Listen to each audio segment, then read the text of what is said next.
Hey guys, Shiggy here, aka so 7 AM in the morning. I haven't slept yet. I've been busy testing out a lot of cars and lap times and whatnot, and also testing out the new Massacro against the old normal one, I guess. And a lot of you guys were requesting these sort of tests to see what sort of differences they have between each other. Of course, we found out from the previous video that they both have the exact same performance, but we want to know if they are different from any other aspects.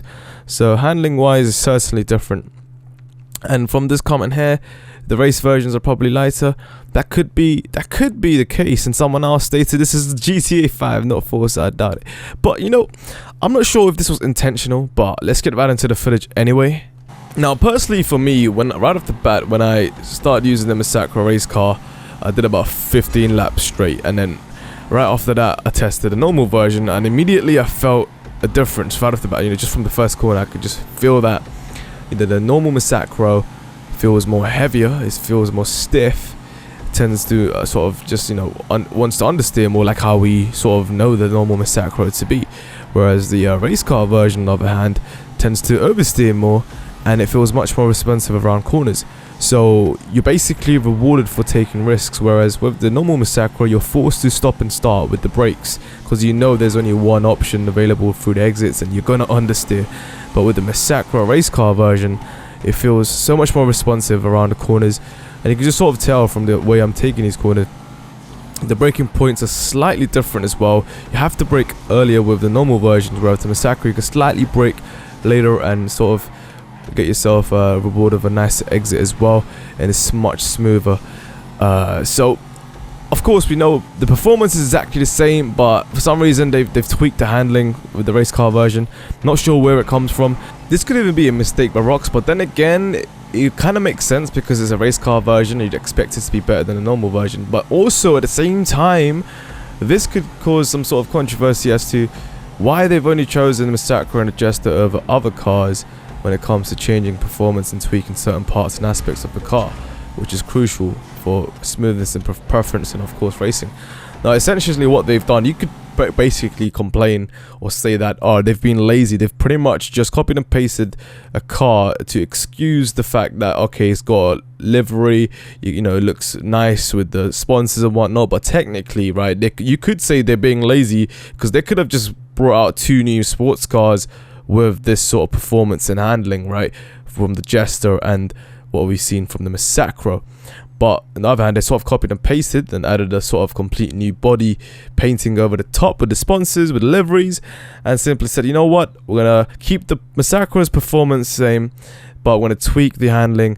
But with the Jester, we're gonna pump up the acceleration slightly by 0.3 seconds on average per lap. So that is where I'm sort of coming from, that sort of perspective, right? You really got to think, all right, so now is it fair on the other cars, you know, the existing cars in the sports category like the Feltzer 9F, you know, you name it, all of those other cars, is it fair on those to not have a race car version as well? So this is where I'm sort of, you know, interested to see what your sort of thoughts are for this, and how you feel Rockstar have gone about it. I don't know how they, you know, think about doing shit for their cars, and you know, if this intentional, or because I don't know if they even give a shit about the racing community first of all, because obviously it's only a small aspect of competitive racing, so you don't really know who they're catering for. Is it mainly for the aesthetics or the looks, or you know, is there a reason why they're tweaking these performances and not even stating them? I don't know, but honestly it's interesting. At the same time, it's unfair on certain cars, you could say, arguably.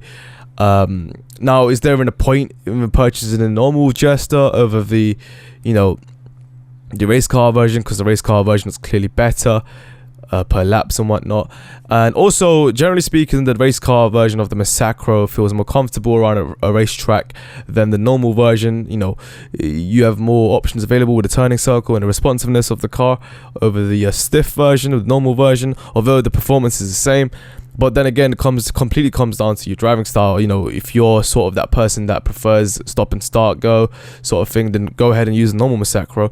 But then you got to remember that it's easy to consistently get quick times with the race car version, simply because you can carry more speed around corners with the responsiveness of the race car Massacro. This is where I'm coming from, right? So that's why you saw the race car version got 125.818, whereas the the normal version of the Massacro is 126.4 something, right? So it's quite a big difference, and really you have to push extremely hard and focus and concentrate way more on the normal version, as opposed to where the race car version is more comfortable and you can be more consistent without making less mistakes, and it's more of a flowy sort of type of car compared to the normal version. The normal version, like I said, is stop and start. So yeah, that is pretty much what we're covering today, guys. So hopefully you guys get a better understanding between these two cars, and generally speaking, I'm just curious as to why Rockstar have done this. They state obviously it's a surprise treat for the Christmas and whatnot, which is fine, but I don't know, I wasn't expecting this at all. Personally, for me, I don't mind, like I don't give a shit, but I do feel that it's still not fair on the existing cars within the sports category. So anyway, thanks for watching, guys. I'll see you guys soon. Check you soon out. Good night, peace. Yeah. Hey guys, Shaggy here, aka G-Unit. So we're gonna quickly do a test, just a drag strip test, 3 tests for each one to see